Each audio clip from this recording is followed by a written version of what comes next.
다시 25번부터 이어서 해설하도록 하겠습니다. 자, 일제강점기 문제네요. 다음 자료의 상황이 나타난 시기에 일제가 실시한 정책으로 옳은 것. 일제강점기 다 이런 시기라 그랬어요. 어떤 자료가 주고 그 자료가 어느 시기인가? 10년대 무단통치인가? 20년대 문화통치인가? 3, 40년대 민족말살 정책인가? 해서 일제강점기는 자료가 주어지고 그 자료가 일제강점기 전체에서도 10년대 무단통치냐, 20년대 문화통치냐, 3, 40년대 민족말살 통치 시기냐, 이걸 구분하고 내용을 고르는 게 가장 중요하다 그랬어요. 그래서 제가 일제강점기가 공부할 때는 시기 파악이 핵심이다 그랬죠? 그럼 이 자료는 언제일까요? 보니까 태영, 결정적인 힌트. 남우안부로 뱉다가 태영 처분을 받았다. 이거 언제예요? 1910년대 무단통치. 이때 내용 고르라는 거야. 자, 볼게요. 함경선 철도 개통. 이건 언제죠, 여러분들? 이건 1928년이에요, 여러분들. 함경선은 문화통치 때입니다. 자, 그러면 무단통치 때 개통된 철도가 뭐예요? 바로 호남선과 경원선이죠. 이걸 통해서 이제 X차형 철도가 완성되고 이 전라도의 쌀을 북방지방으로 옮기게 됐죠. 여튼 문화통치 때라서 1번 틀린 거고요. 동양적식 주식회사. 여러분, 동양적식 주식회사가 1910년대 무단통치를 상징하는 토지조사 사업을 이끌어간 건 맞아. 하지만 동양적식 주식회사는 이미 그 이전부터 대한시설강령에 따라서 1908년에 이미 한일병합 이전에 만들어져 있었어요. 틀립니다.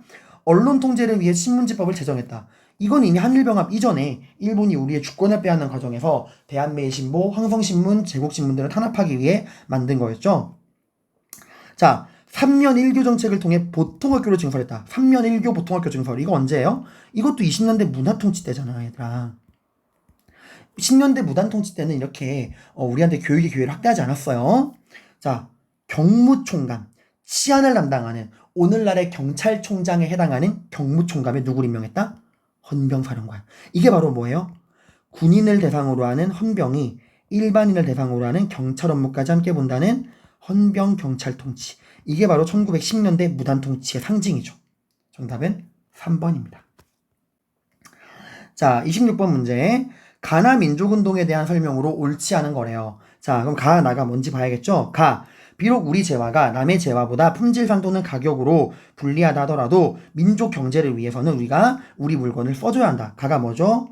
바로 1920년대 민족주의가 실력 양성 운동의 일환으로 했던 물산 장려 운동이죠.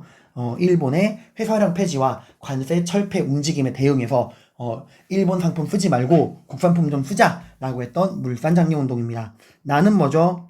민중의 보편적 지식은 보통 교육으로 가능하지만 심오한 거는 고등 교육으로만 가능하다. 최고 학부의 존재가 필요하다. 이건 뭘 만들자는 거죠? 대학을 만들자는 우리 손으로 대학을 만들자는 1920년대 민족주의자들이 했던 실력 양성 운동의 일환이었던 밀립대학 설립운동이죠. 밀립대학 설립운동은 22년부터 24년까지 전개됩니다. 왜 이때 끝나요? 이때 일본이 밀립대학 설립운동을 탄압하는 과정에서 명분을 빼앗기 위해 경성제국대학을 설립하면서 이 밀립대학 설립운동은 사라지게 되죠. 자, 가. 물산장려운동 사회주의 세력이 비판 많이 했죠. 왜? 결국 이건 누구만을 위한 거다? 자본가랑 상인들의 주머니만 채워주는 거다. 왜 노동자 농민들이 자본가 상인들의 주머니를 채워줘야 되느냐? 해서 비판했었죠. 사회주의가 물산장려운동 비판한 거는 굉장히 중요한 내용입니다. 자, 그리고 이 물산장려운동은 조선물산장려회가 중심이 되어 주도했다. 맞는 얘기고요. 이게 왜 나왔다고요? 회사량 폐지와 일본의 무관세 움직임에 대응해서 우리의 조선의 기업들을 살려서 경제적 자립을 통한 실력 양성과 독립을 하자라고 해서 나온 거죠. 그리고 밀립대학 설립. 대학 만들려면 뭐가 필요해? 돈이 필요해. 그 돈을 모으려고 전국적인 모금운동 전개한 거 맞죠? 근데 브나로드 운동이란 병행해서 전개가 됐나요? 여러분, 제가 이거 그 농촌계몽운동 이야기하면서 민족주의자들이 농촌으로 도 갔다. 농촌계몽운동 특히 뭘 중심으로? 문맹, 퇴치. 누구랑? 신문사랑 조선일보랑 함께했던 문자보급운동. 아는 것이 배워야 산다 라는 거 1929년부터 31년까지. 그리고 동아일보랑 함께했던 러시아 말로 민중속으로란 뜻을 가지고 있던 브나로드 운동. 이거는 비록 20년대 민족주의자들의 이 농촌계몽운동의 주제로 묶이긴 하지만 실제로 브나로드 운동이 진행된 건 30년대라고 제가 엄청 강조했죠. 그러니까 이 20년대 진행된 밀립대학 설립운동이랑 다른 시기야. 제가 엄청 강조했던 거예요, 여러분들. 분화로드 운동이 이래서 20년대 이 민족주의 실력 양성 운동이랑 콜라보돼서 함정으로 많이 나온다고. 분화로드 운동 아닙니다. 옳지 않은 거는 5번이죠. 자, 27번 문제. 다음 가상일기에 등장할 수 있는 인물로 적절한 것은? 이것도 뭐랑 세트 문제냐면 23번 문제랑 세트 문제예요. 자, 보겠습니다. 낯선 서양인과 마주치는 일이 잦아졌다. 내가 처음 서양인을 만난 건 2년 전 광해원 개원식. 광해원 서양식 병원. 그 갑신정변 당시에 부상을 입었던 민영익을 서양 그 선교사이자 의사였던 미국 그 의사였던 알렌이 외과 수술을 통해 살려내고, 이걸 통해서 조선 정부의 지원을 받아서 최초의 서양식 병원인 광해원이 만들어집니다. 언제? 85년에 만들어지죠.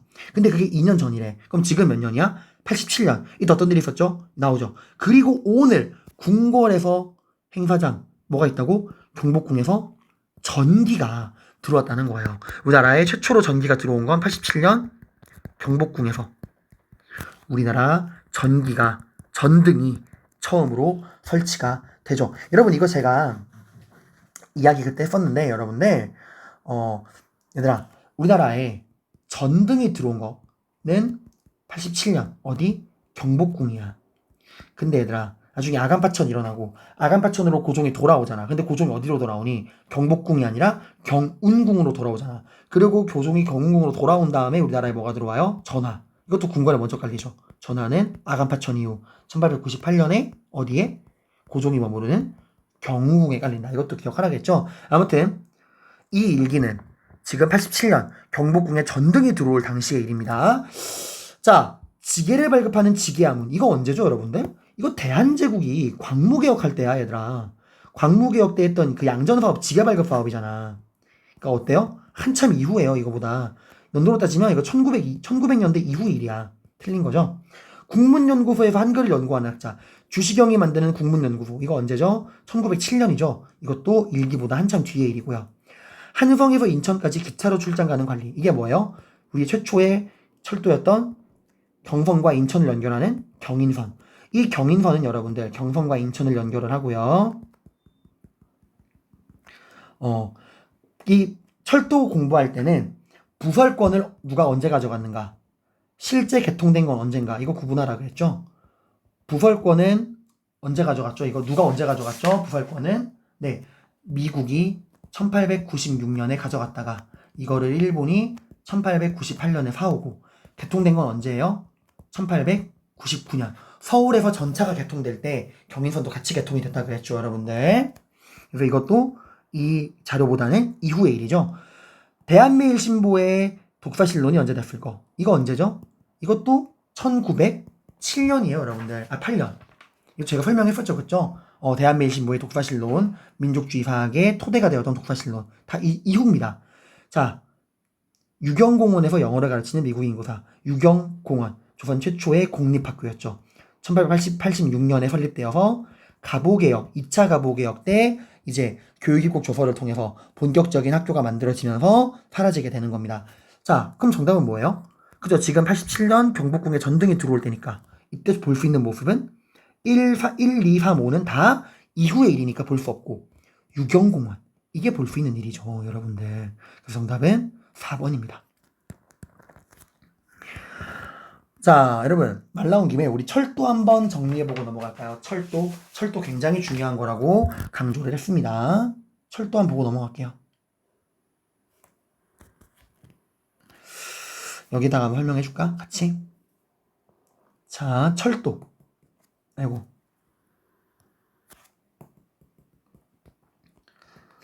잠깐만요. 아이고. 철도는 누가 언제 부설권, 설치할 수 있는 권리를 가져갔는가, 그리고 실제 철도가 개통된 건 언젠가, 이거 구분하라고 이야기를 했습니다. 자, 맨 처음에 우리의 최초의 철도 경인선. 어디랑 어디 연결한 거죠? 서울과 인천. 자, 이거 부설권은 누가 언제 가져갔다고? 미국이 1896년에 가져갔다가 일본이 1898년에 이걸 다시 미국에서 사죠. 실제 개통된 거는 1899년. 이 전차 개통될 때 같이 개통되죠. 그리고 나서 뭐가 만들어져요? 경부선. 경부선은 경성이랑 부산을 연결한 철도입니다. 이거의 부설권은 일본이 처음부터 가져가죠. 1898년. 하지만 실제 개통된 건 언제예요? 이거는 1905년 러일 전쟁 때. 러일 전쟁 당시 W워예요. 러일 전쟁 때 개통이 되죠. 그리고 그다음 뭐가 나와요? 경의선. 이거는 경성과 북방지방 신의주를 연결한 철도죠. 이거 부설권은 맨 처음에 프랑스가 1896년. 얘들아, 이거 외에 경인선 부설권, 그 경인선 부설권 미국이 1896년, 경인선 부설권 프랑스가 1896년. 왜 이땐지 알아? 이거 다 언젠지 알아요? 아간파천. 이걸로 이제 우리나라 이권이 뺏길 때 이렇게 우리가 철도 부설권을 넘긴 거야. 아무튼 프랑스가 가져갔다가 이거를 대한제국 정부가 사들였다가요.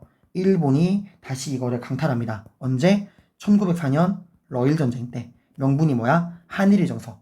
전쟁에 필요한 모든 영토를 마음대로 이용할 수 있다. 그래서 전쟁할 때 필요하니까 내놔! 이래서 일본이 부설권을 러일 전쟁 때 가져가고 바로 러일 전쟁 때 개통을 하죠.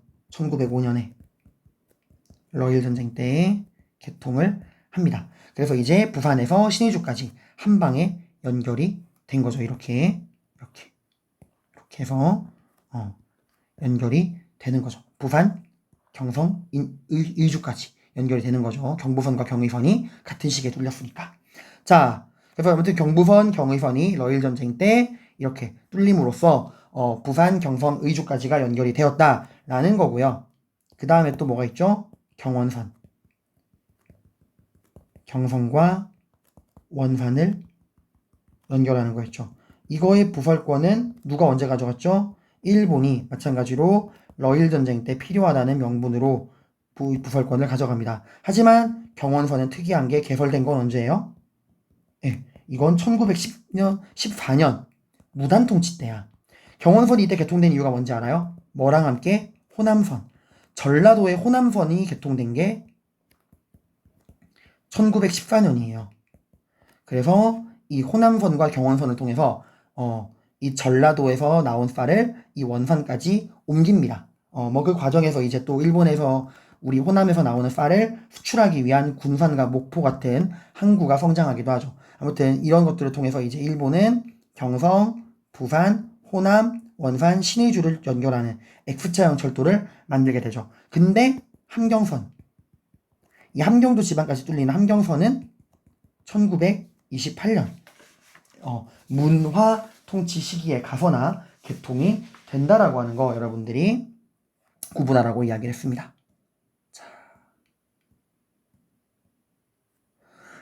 그래서 지금 이게 아닌데 다시 돌아와서 보겠습니다. 28번 다음 자료랑 관련된 시기에 교육활동으로 옳은 거를 골라보라는 문제네요. 자, 이건 결국 여러분 자료 보시면은 이승훈 씨가 발표한 오산학교 설립 선언문이야. 이거 뭐예요? 신민회가 교육활동으로서 안창호가 평양에 만든 대성학교, 이승훈이 정주에 만든 오산학교 이런 것들을 통해서 교육활동 했었잖아요. 이게 언제부터죠, 여러분들? 이렇게 우리나라 애국개몽운동가들이 나라를 구하겠다고 학교를 막 만든 게 언제부터예요? 네, 을사늑약 이후부터 우리나라 애국개몽운동가들이 교육으로서 나라를 구하겠다. 사립학교를 막 설립을 하잖아요. 그때 얘기야. 을사늑약 이후에 애국개몽운동가들이 사립학교를 설립했던 그때에 대한 내용으로 올바른 걸 고르라는 건데 한성중학교는 1900년입니다. 을사늑약보다 이전이죠. 교육입국조서는 2차 가보개혁 때잖아. 이것도 을사늑약 이전이에요. 정답은 3번. 애국개몽운동가들이 을사늑약 이후에 교육 구국운동의 일환으로서 학교를 많이 만드는 거죠. 4번. 한성사범학교 외국어학교의 관제가 반포된 거는 이거 2차 가보개혁 때 교육입국조서 2차 가보개혁 때 교육입국조서를 발표하면서 한성사범학교 외국어학교 같은 관제가 반포가 됐죠. 다만 여기서 주의할 점 한성사범학교 외국어학교를 만들겠다는 계획서가 발표된 것도 2차 가보개혁 실제로 만들어진 것도 2차 가보개혁 근데 소학교는 2차 가보개혁 때 교육입국조서로 계획서가 발표된 건 맞지만 실제 소학교가 만들어진 건 을미개혁 때라는 거 구분하시고 근대적인 산업기술을 위해 광무학교가 설립된 거. 이거 언제예요? 이거 고종이 광무개혁할 때 상공업진흥정책, 식산능업정책을 위해서 각종 상공업 실업학교들 만들 때, 특성학교 만들 때 그때 만든 거잖아. 이것도 을사늑약 이전이죠. 정답은 3번입니다. 자, 29번. 다음 자료에 나타난 정책에 대한 설명으로 옳지 않은 거를 고르라는 문제입니다. 옳지 않은 거요. 자, 소유 신고를 명심하십시오. 이거 토지 소유 신고를 신고해라 라는 거. 이거 뭐예요? 이거 여러분 1910년대 일본이 시행했던 토지조사 사업이에요. 토지 소유자가 직접 본인의 토지가 자기 땅이라는 증거를 정해진 기간 내에 신고해야 되는, 직접 자기가 토지 소유자가 신고해야 되는 기한부 신고제 증거주의 원칙에 따라 토지 소유자가 자신의 땅이 자신의 땅이라는 걸 증명할 수 있는 증거를 직접 신고해야 되던 토지조사 사업이었죠. 그거에 대한 내용으로 옳지 않은 거랍니다. 한국인의 자소장농 비율이 증가했나요? 아니죠. 감소했죠. 자소장농은 자장농, 후장농 투자 뛰는 거라겠죠. 이 비율이 줄었다는 건 완전히 몰락해서 자기 땅을 다 뺏기고 자소장농이 뭐가 됐다는 거야? 소장농이 되었다는 거죠. 자소장농 비율은 감소하고 소장농 비율이 증가했죠. 그리고 일본은 소장농들의 간접적 경작권을 인정하지 않았죠. 그죠? 그리고 뭐만 인정했어? 지주들의 소유권만 인정했죠. 그래서 식민지 주제가 확립이 되고 이런 경작권을 부정당한 소장농들은 계약제 소장농, 기한부 소장농, 계약직으로 전락한다라고 이야기를 했어. 그래서 3.1운동 때 이 경작권을 보장받지 못했던 소장농들이, 농민들이 가장 많이 활발히 참여했다라고 이야기를 했어. 그리고 일본은 겉으로는 근대적인 토지 소유권 확립을 명분으로 내세웠죠. 그리고 토지 소유자가 직접 신고하는 게 원칙이고, 그 신고할 때는 정해진 기간 내에 증거를 갖고 신고해야 되는 기한부 신고제 증거주의였죠. 그리고 이렇게 우리한테 빼앗은 땅을, 이런 원칙을 못 지킨 사람 많았으니까 기간 내에 신고되지 않은 미신고 토지, 증거가 미흡했던 미신고 토지, 소유권이 애매한 마을 공유지, 대한제국 황실 소유지, 이런 거 일본이 다 빼앗아서 동양적식 주식회사에게 넘기고, 이 동양적식 주식회사는 이렇게 빼앗은 땅을 일본 농민 이민자들을 불러 모아서 나누어 주었죠. 그래서 이때부터 일본 애들이 우리나라로 마구마구 넘어왔다. 맞는 얘기죠? 틀린 건 1번입니다. 30번. 가 말을 일어난 순서대로 바르게 나열한 것인데, 이게 보시면 1920년대 국외 무장투쟁에 관련된 이야기예요. 자, 우리 국외 무장투쟁, 내가 스토리라인 뭐라고 해야겠죠? 처음에 우리의 영광된 승리, 히어로의 탄생으로 시작하지만 그 이후에는 시련과 극복의 반복이다라고 이야기를 했어. 한번 볼까? 맨 처음에 봉오동 전투. 홍범도의 대한독립군을 중심으로 한 연합부대가 봉오동 골짜기에서 일본군을 물리치죠. 그래서 일본이 만주로 군대를 보낼 명분을 만들기 위해 자국민을 중국 도적대에게 돈을 주고 학살시켰던 훈춘 사건. 이 이후에 일본이 대규모로 출병을 하고 일본과 싸우기 위해서 홍범도의 대한독립군과 김저진의 북로군정서군이 중심이 된 연합부대가 청산리 근처에서, 청산리는 특정 지역 말하는 게 아니라겠죠. 그 인근 지역 전체가 청산리야. 그 청산리 인근 지역, 백운평, 어랑촌, 고동화 이런 데서 무려 6일 동안 10번 싸워서 일본을 물리친 청산리 전투. 자, 우리의 영광된 승리. 그 이후에는 시련과 극복의 반복이라고 했죠. 간도참변. 근거지를 쓸어버리는, 독립군의 근거지를 쓸어버리는 민간인 학살했던 간도참변. 하지만 여기에 굴하지 않죠. 다시 일본과 싸우기 위한 독립군 통합부대가 만들어집니다. 대한독립군단. 이거 홍범도의 대한독립군이랑 구분하라 그랬어요. 자, 그리고 러시아의 러브콜을 바꿔서 러시아 자유시로 갔다가 여기서 또 독립군의 지휘권 다툼과 러시아의 통수로 인해서 또 다른 시련, 자유시 참변을 맞이하게 되고, 돌아온 다음에 이 시련을 극복하기 위해 봐봐. 지금 우리의 승리, 그 이후에 시련, 그 시련의 극복, 또다시 시련, 또 이 시련을 극복하기 위해서 참의부, 정의부, 신민부 3부를 성립을 했죠. 이러니까 또 일본이 이제 만주지방의 군벌과 협약을 맺어요. 미스야 협정, 또 다른 시련. 그래서 이거를 극복하기 위해 3부의 통합운동이 벌어지게 된다라는 거. 이게 20년대였죠. 자, 볼까 얘들아? 가, 훈춘 사건이죠. 이게 가는 훈춘 사건 여기네요. 나, 미스야 협정 여기죠. 다, 참의부, 정의부, 신민부가 조직되었다. 이건 3부 성립에 관한 거잖아. 여기. 그리고 서희를 총재로 하는 대한독립군단이 결성되었다. 여기죠. 독립군 내부의 지휘권 다툼과 러시아 적군과의 갈등으로 자유시 참변이 발생했다. 가라, 나. 정답은 2번이네요. 자, 다음 31번. 다음 자료의 상황이 나타난 시기에 있었던 사실로 옳은 것. 이것도 역시나 전통적인 일제강점기 스탠다드한 유형이죠, 여러분들. 부면협의회. 이것만 보고도 알아야 돼. 사이토 총독 이런 것보다도 얘들아, 이 부면협의회. 이게 언제죠? 1920년대 문화통치잖아. 이때 이제 조선인들에게 지방행정에 참여할 수 있는 권리를 주겠다 라고 겉으로 착한 척을 했었죠. 실상은 전혀 다르지만 왜? 일정량 이상의 세금을 낸 사람들만 투표권을 받을 수 있고 친일파들에게만 투표권을 주었죠. 20년대 문화통치 고려라는 거야. 배구인 석군으로 신민회가 해산된 건 1911년 무단통치 때입니다. 허가제에 기초한 해사령, 이것도 1910년대 무단통치 때예요.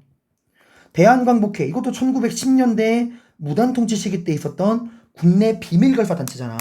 임병찬이 복벽주의의 근거에 만든 독립의군부, 박상진이 광복의 공화주의에 따라 만든 대한광복회. 이거 10년대 거잖아요. 그 중추원이 설치된 것도 언제예요? 이것도 1910년대 무단통치 때예요. 자, 근데 총독부 청사가 완공된 거, 경복궁 궁정전 앞에. 이거 언제예요? 이거 제가 이야기했죠. 총독부라 그래서 무조건 10년대가 아니다. 총독부 청사가 완공된 건 20년대 문화통치 때라 그랬어요, 여러분들. 그래서 총독부 청사가 완공된 건 문화통치 때라는 거. 이게 이제 사라진 거는 1995년 김영삼 대통령 때 역사바로 세우기 운동을 하면서 사라진다라고 이야기를 했습니다. 정답은 5번이고요. 32번. 이건 이제 1910년대 국외 독립운동 기지건설에 관련된 문제인데, 여기 뭐예요? 서간도잖아요. 그죠? 가는 서간도 지방에서 있었던 독립운동 기지건설. 나는 블라디보스톡, 연해주 지방에 있었던 독립운동 기지건설을 고려하는 문제입니다. 1910년대 국외 독립운동 기지건설은 지역, 단체, 학교, 군대에 따라서 여러분이 구분하라고 이야기를 했어요. 말로 한번 해볼까요? 서간도 지역은 신민회 회원들이 중심이 되어서 사문부 지역에 경학사, 부민당, 한족회 같은 단체를 만들고 여기서 이제 신흥 강습소, 신흥 무관학교라는 학교를 만들고 서로 군정서라는 군대를 만들어요. 북간도는 대종교 신자들이 중심이 되어서 밀산부 지역에 한흥동이라는 집단 한인 거주 지역을 만들고 여기서 이제 간민회, 간도 국민회 이런 것들을 만들고요. 학교로는 서전서숙, 명동학교 같은 게 있었고 대종교 신자들이 만든 무장단체 중광단, 이게 3.1운동 이후에 북로 군정서군으로 이름을 바꾸고요. 연해주 지방에서는 블라디보스톡 이쪽 지방에 신안촌이라는 거주 지역을 만들고 러시아 이민 정책으로 성명회를 만들었다가 금방 건어회로 바뀌고 건어회가 러일 전쟁 10주년을 맞이해서 이 러시아에서 반일 감정이 커지는 걸 이용해서 대한광복군 정부를 만들었지만 곧이어서 1차 세계대전 터지고 러시아랑 일본이 같은 편 되면서 사라지게 되죠. 그 이후에 러시아 혁명으로 러시아가 정신없는 틈을 타서 전로 한족회를 만들고 그리고 1차 세계대전 종전 이후에 변화하는 국제정세에 대응하기 위해 대한국민의회를 만들었어요. 미국 지방에서는 이미 한일병합 이전에 하와이 사탕수수 농장으로 이민자들이 건너갔고 그 이후에 샌프란시스코에서 장인환과 전명훈의 스티븐스 의거를 계기로 이제 대한인 국민회, 흥사단 이런 것들을 만들어지게 되고 또 하와이에서는 박용만이 대조선 국민군단이라는 무장단체를 만들고 이런 것들 기억나죠 여러분들? 이런 거 정리하셔야 됩니다. 자, 대한인 국민회. 이거 어디예요? 이건 미국이에요. 서간도가 아니라. 중광단은요? 이건 북간도 지방이잖아요. 대종교 신자들이 만든. 가가 아니라 북간도고. 자, 삼원보의 경학사가 만들어진 거. 이게 서간도에 대한 옳은 설명이죠. 명동학교를 설립한 거 어디죠? 북간도죠, 여러분들. 나가 아니라 북간도입니다. 틀린 거고요. 독립군 양성을 목적으로 신흥강수소. 이건 나가 아니라 서간도에서 만든 거죠. 신민회 회원들, 이 회원과 6형제 600억 기억날 겁니다. 옳은 건 3번이에요.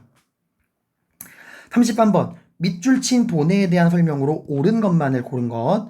창립 당시에는 민족 단일의 투쟁단체로서의 본회가 필요했지만 그 이후에 최근에 비타협주의를 무시하고 합법운동으로 방향을 전환하려는 민족 개량주의자가 바로 된 것은 심히 유감됩니다. 본회의 중립을 그대로 용인할 수 없으므로 해소하기가 당연하다. 이거 뭐예요? 신간회잖아. 민족 유일당 운동 후의 결과물이었던 신간회. 이 신간회가 이제 비타협적 민족주의자들과 일본의 이간질로 인해 타협적 민족주의자, 자치론자들, 기회주의자들이 나왔던 그 배신자들이 등장했던 비타협적 민족주의와 일본의 치안유지법으로 위기에 빠진 사회주의자들이 민족 유일당 운동으로 하나가 된 게 신간회였죠.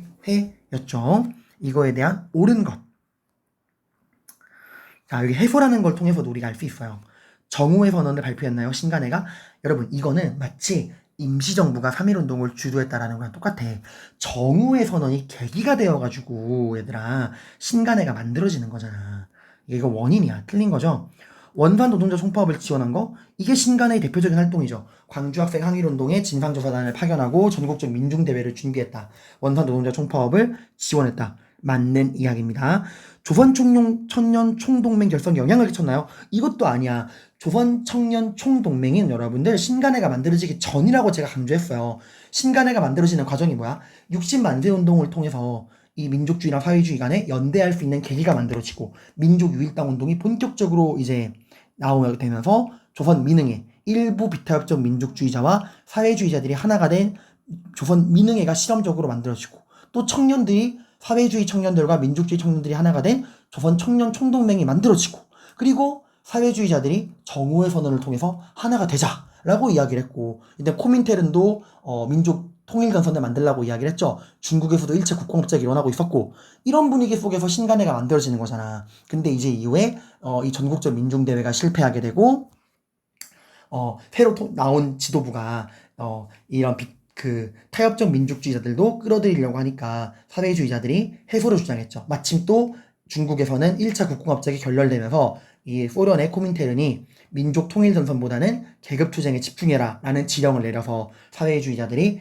해소를 주장을 했었죠. 아무튼 조선청년 총동맹은 정오의 선언, 그러니까 60만세 운동, 뭐 그 외에도 조선 민흥회, 정오의 선언, 뭐 1차 국공업자, 코민테른의 민족 통일전선, 이런 거랑 함께 조선 청년 총동맹, 얘들은 다 신간회가 만들어지기 이전에 있었던 일입니다. 여러분들, 글씨 봐. 참, 글씨가.